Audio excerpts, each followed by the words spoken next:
What's up guys, welcome back to another video.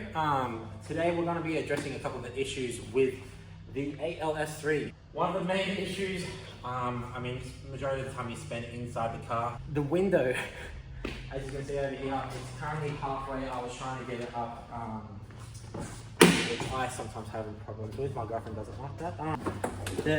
I've already disassembled the door card. There's only like about a couple screws, one here, two down here, and then you just lift it up. But the window regulator, I've tried pushing the window back up, but it just seems to want to go back down, which makes me definitely think that it's this regulator. So I went down the other day to my parts guy. Thank you, Steve. I'll add him in the description below. If you need parts for your S3 in Australia, maybe you're in New South Wales, so he's local, so thank you, but I got a new regulator. Alrighty, so for the regulator, it's only these 3 screws. So once you get the door card off, it's the 3 screws. Gotta take those out.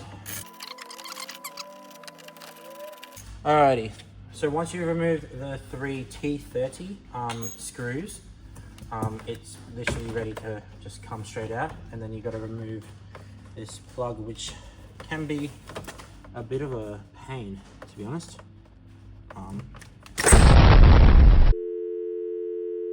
That's off. Now I believe this thing is crud. I'm not entirely sure what's wrong with it, but they always do fail. It's the same with the GTIs. These cars are a lot better. I think the door card design and everything like that is pretty decent. It's a lot harder to take GTI door cards off. Inside the door is a bit weird. So the door card's great. Whoever designed that, props to you, but the person who designed the inside of it is, yeah, not as great. But yeah, so new regulator on, that's it. The screws back in and pretty much the reverse installation.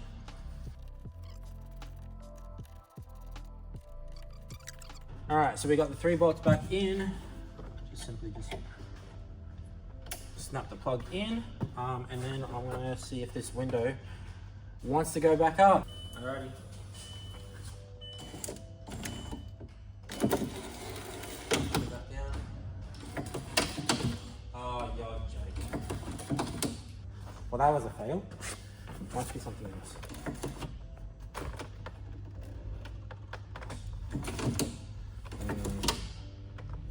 I reckon the window might need to be realigned. I was hoping that it was just the regulator, but it's about here that it gets caught.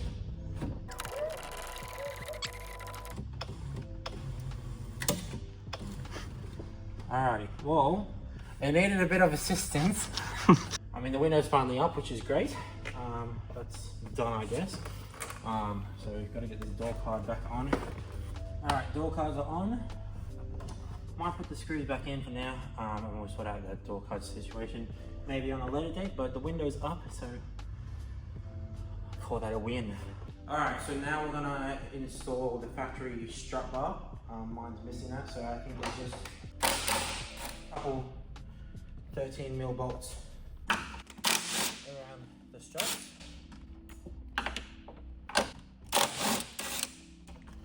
So we'll grab those and to actually go on.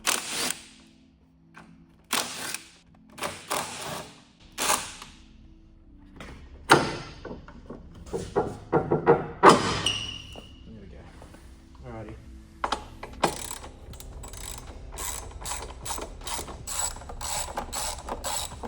Happy about that. It's a new day with some new parts. Previously we broke the old clutch switch, and we have a new sort of updated model of the same clutch switch. This one seems a little bit more robust, and the piston here seems to be a bit bigger, but yeah, I don't know. I want to install the new one because this one is a lot of garbage now, so alright. Don't need that. Alright, so to install the new clutch switch, we push the clutch pedal in. And I'll Then right here where the bracket is a little hole with ears on it, and then just install it like that. We can plug it in and then let the clutch out, and that engages the new clutch switch, so that just like that is installed. Alright, so now we're tackling a bit of a side quest here. Someone previously has wired like a speaker down here, and had like stuck a little sort of switch to the dash, and I don't really like that, so I'm gonna get rid of that. Out of a Audi A3 8L.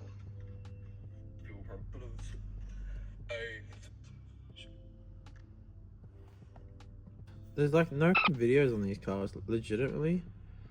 I see why people hate working on these things, because there's no videos compared to my GTI at least. And I don't really want to guess. Like, I don't want to guess and then break, because I don't really have like spare parts on these things laying around. I just want to know where this is going to.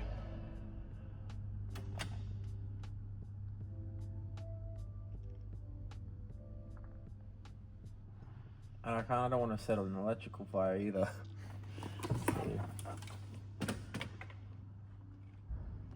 We'll just get my little snippers out. We'll just cut some wires.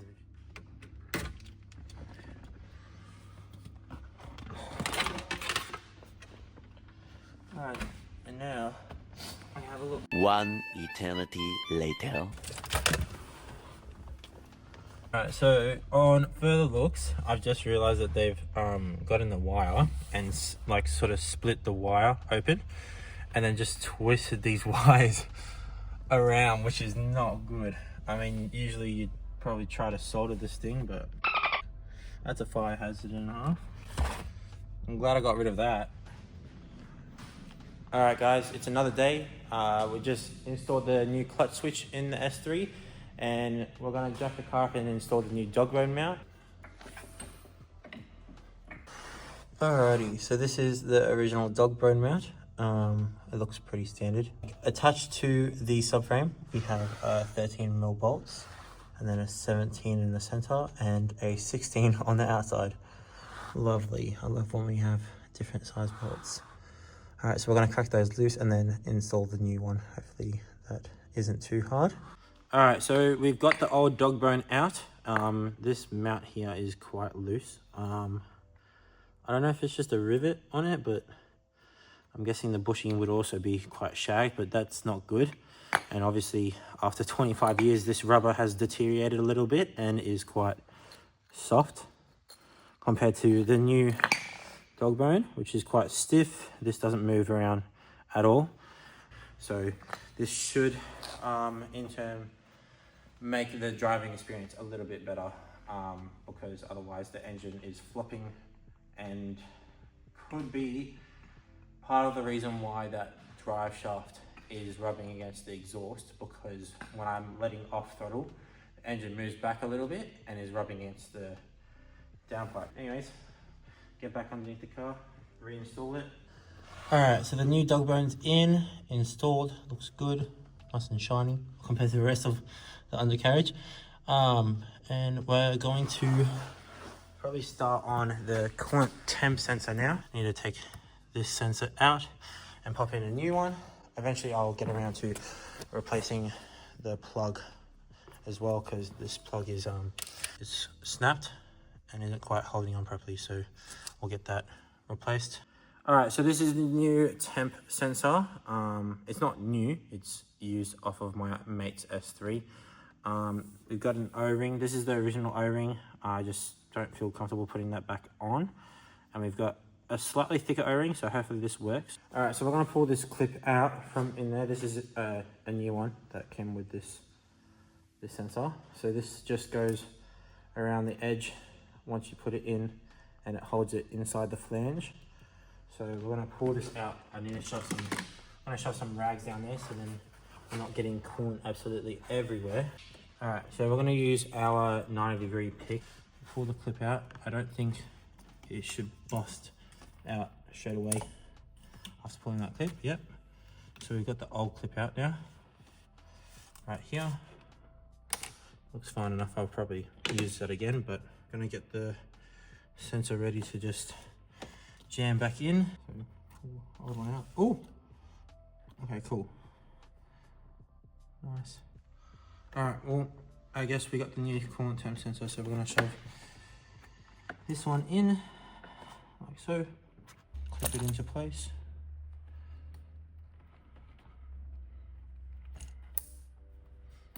Like that. So that's not coming out now.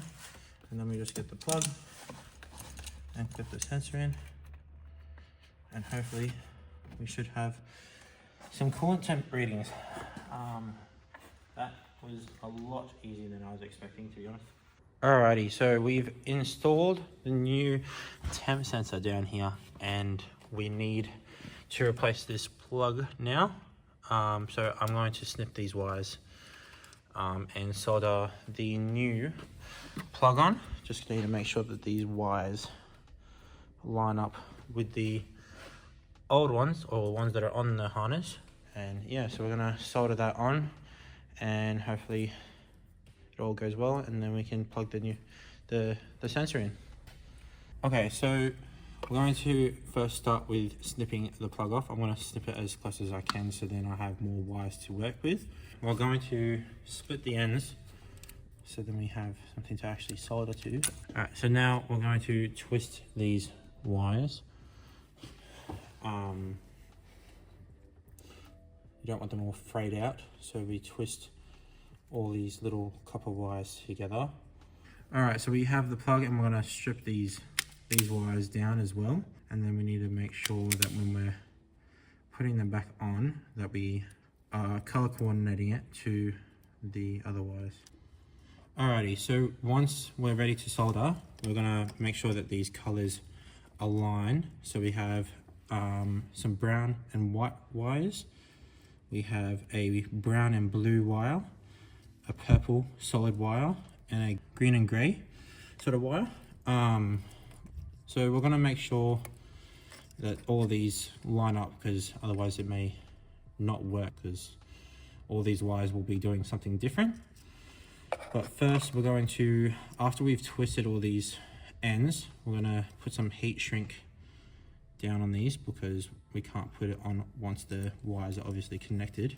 Alright, so we're going to get our two wires together by sort of crossing them over. I like to do this, and then sort of get them, twist these little arms around each other, so then they're hugging. We're going to try to get this stabilized and straight. You don't want to solder it if it's like a 90-degree angle or anything like that, because once it's soldered, it's going to stay like that. Alright, so we have our soldering iron. Just get a blob on the end of the soldering iron, and then just, you can dab it across. It just makes the sort of wires a little bit more thicker in a way, because there's a big blob on the end of it. I usually try to hold it from underneath and then sort of spread it across. Alright, so once you've got your heat shrink over, obviously we're going to apply some heat so it can shrink, just as the name of this product applies. You can use a heat gun on this as well. A heat gun would probably work better than this soldering iron, but I don't have a heat gun with me at the moment. So we're gonna, after we've done soldering all the rest of the wires, we are going to put the insulation back over, and then we can plug her in, and then we're good to go.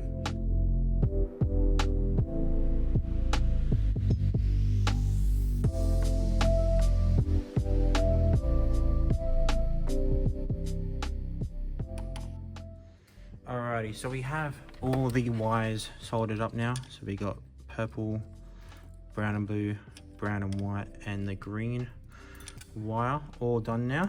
I'm gonna have some electrical tape, and I'm gonna tape around it and loom it all up and stick it all together, and then chuck this over, and then we're good to go, really. Alrighty, so we're going to start from the top, because this is probably the only part that we will see out of the rest of it. So I don't want to start down here and then finish it all the way up here, and then eventually this might unravel itself, and then we got loose ends at the very top, which looks ugly. Just wrap it around, just get the tip of the soldering iron on the edge of where the tape finishes, and we're just gonna melt it into itself. And then we're gonna put this, I think it's called conduit, around the wires again. Alrighty, so we're gonna probably end up putting some thermal tape, but I think that's good enough for now. We got a good plug on there compared to the comparison's pretty night and day. Anyways, we're good to plug in. So this should make a nice satisfying click when I put it in, like that, and that's in. All right, so the temp sensor is now installed. The car should know when it's up to temp now. When it started up, obviously we have a cold start idle and it holds it up quite a bit, but because that temp sensor wasn't working, it wouldn't drop down, so the car wasn't just understanding that it was up to temp. So hopefully that has fixed it now and that temp sensor works, which will be great.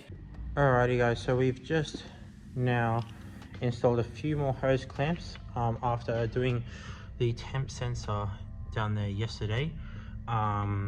I've just installed a hose clamp onto the N75 and this one back here that didn't have a hose clamp on it before, so that should be a bit better, seeing as this hose clamp here wasn't all the way on there, so hopefully that holds onto it. Maybe that might help out, I'm not entirely sure, but I thought why not. And I also shortened that big blue hose that was behind there before. Yeah, so we have now the strut bar, we have new dog bone, clutch switch, and a new temp sensor.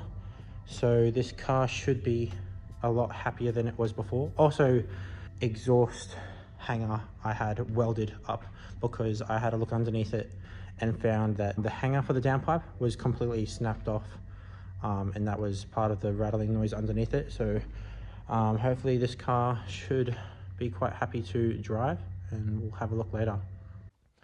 All right, that's it for today, guys. If you liked the video, make sure you hit that like button, and if you want to see more from this channel, hit that subscribe button, and I'll see you guys in the next one.